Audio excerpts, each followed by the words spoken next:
السلام علیکم رحمۃ اللہ وبرکاتہ۔ الحمدللہ الحمدللہ الحمدللہ، اللہ کا بہت بڑا احسان ہے کہ اللہ نے ہمیں اس دنیا میں مسلمان بنا کر بھیجا اور ہم نبی پاک صلی اللہ علیہ وسلم کی امت میں سے ہیں، ہے نا۔ ہمیں اللہ کا بار بار ہمیں کیا کرنا ہے؟ شکر ادا کرنا ہے۔ اللہ تعالیٰ کیا کہتے ہیں؟ جتنا ہم شکر ادا، بھلے ہی کیسے بھی حالات ہو، ہے نا، اللہ ٹیسٹ کرتے ہیں کہ بہت زیادہ دے کر بھی اللہ ٹیسٹ کرتے ہیں، اور بہت مطلب چھین کر بھی اللہ تعالیٰ ٹیسٹ کرتے ہیں کہ میرا بندہ میری اس دیے ہوئے میں شکر گزاری کرتا ہے یا پھر میرے خلاف غلط سلط الفاظ بولتا ہے اپنے منہ سے۔ تو ہمیں ہر حال میں اللہ کا شکر ادا کرنا ہے انشاءاللہ۔ تو آئیے ہم کچھ جانتے ہیں کہ مرنے کے بعد بھی ہمیں نیکیاں ملتے رہیں، ہے نا۔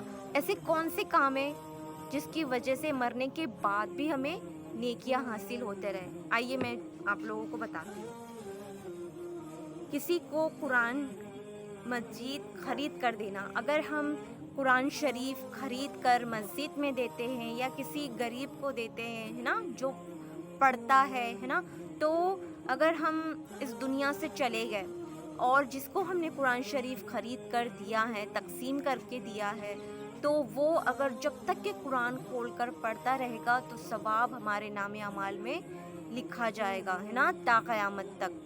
تو یہ کون سی نیکیاں ہے؟ مرنے کے بعد بھی ہمیں حاصل ہوگی۔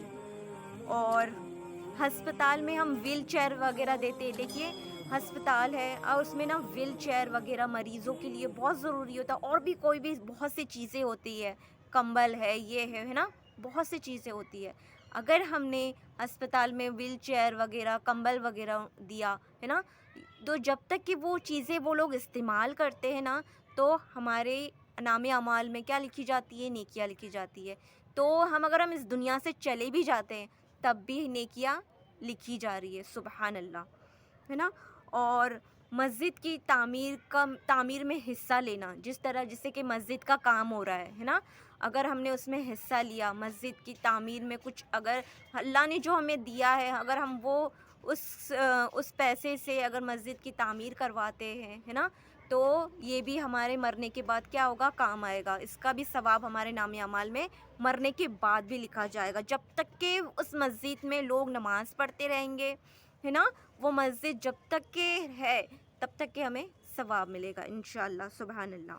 اور درخت لگانا، جیسے کہ ہم پیڑ پودے یا درخت لگاتے ہیں، ہے نا، اور اس کے سائے میں اگر کوئی انسان یا کوئی جانور، ہے نا، بیٹھ جاتا ہے تب بھی ہمیں اس کا ثواب ملتا ہے، سبحان اللہ۔ جیسے کہ چلچلاتی دھوپ ہو، ہے نا، کوئی جانور یا انسان اس پیڑ کے نیچے آ کر بیٹھ جاتا ہے نا، راحت کی سانس لیتا ہے، تو بھی اس کا ثواب ہمارے نام اعمال میں لکھا جاتا ہے۔ یعنی اگر ہم نے پیڑ لگا دیا اور خود اس دنیا سے اگر ہم چلے بھی گئے، لیکن پیڑ تو رہے گا نا، پیڑ تو بڑا ہو جائے گا، رہے گا، تو اس کا ثواب بھی ہمارے نام اعمال میں لکھا جائے گا مرنے کے بعد بھی، سبحان اللہ۔ اور سب سے آسان کام ہے کیا ہے پتہ ہے آپ لوگ کو؟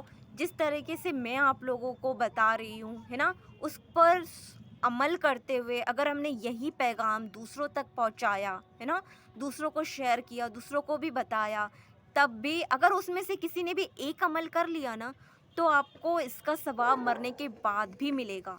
تو ہمیں زیادہ تر اسلامک ویڈیو دیکھنی ہے اور اسے شیئر کرنی ہے۔ اگر کسی اللہ کے بندے نے دیکھا، اس پر عمل کیا، ہے نا، تو ثواب آپ کو ہی ملے گا، ہے نا۔ تو ہمیں انشاءاللہ آج سے ہم اسلامک ویڈیو دیکھیں گے، اس پر عمل کریں گے اور دوسروں کو شیئر کریں گے، ٹھیک ہے۔ اور اللہ تعالیٰ ہم سب کو نیک توفیق دے، نیک ہدایت دے، ہے نا، کیونکہ جو بھی ہم نبی کی سنت کو سن کر اس پر عمل کرتے ہوئے دوسروں کو بھی اس کے بارے میں بتائیں گے، تو اس کا ثواب مرنے کے بعد بھی ہمیں ملے گا۔ بتائیے کیوں؟ کیونکہ اگر ہم نے آج کسی کو بتایا، اس نے کسی اور کو، اس نے کسی ایسے کیا سب کو پتہ چلتے جائے گا، ہے نا، اور پھر ہمیں اگر ہم اس دنیا سے بھی چلے گئے نا، اگر وہ عمل جاری ہے نا، تو ہمیں اس کا ثواب ملے گا۔ تو اللہ تعالیٰ ہم سب کو نیک توفیق دے، نیک ہدایت دے، ہے نا۔ اللہ تعالیٰ بس ہمیں کیا کرنا ہے؟ ہم سے نا ایسے کام، ہم سے دعا کرنا ہے کہ اللہ مجھ سے ایسے کام لے جس سے تو خوش ہو اور راضی ہو، اور ہمیں تو پتہ ہے کیا صحیح ہے کیا غلط ہے نا، کیونکہ ہم سب سے پہلے تو ہمیں کیا یاد رکھنا ہے کہ ہم اس دنیا میں کچھ دن کے لیے آئے ہیں، ایک مسافر ہے نا، زیادہ دن کے لیے نہیں آئے ہیں. اور اللہ نے ہمیں یہاں پر کیوں بھیجا ہے؟ اللہ کی عبادت کرنے کے لیے بھیجا ہے. تو ہمیں یہ چیز یاد رکھنی ہے اور اپنے اعمال کو ٹھیک کرنا ہے نا. اللہ تعالی ہم سب کو نیک توفیق دینے کی ہدایت دے، اور آپ لوگ بھی مجھے دعا میں یاد رکھیے انشاءاللہ. اللہ حافظ.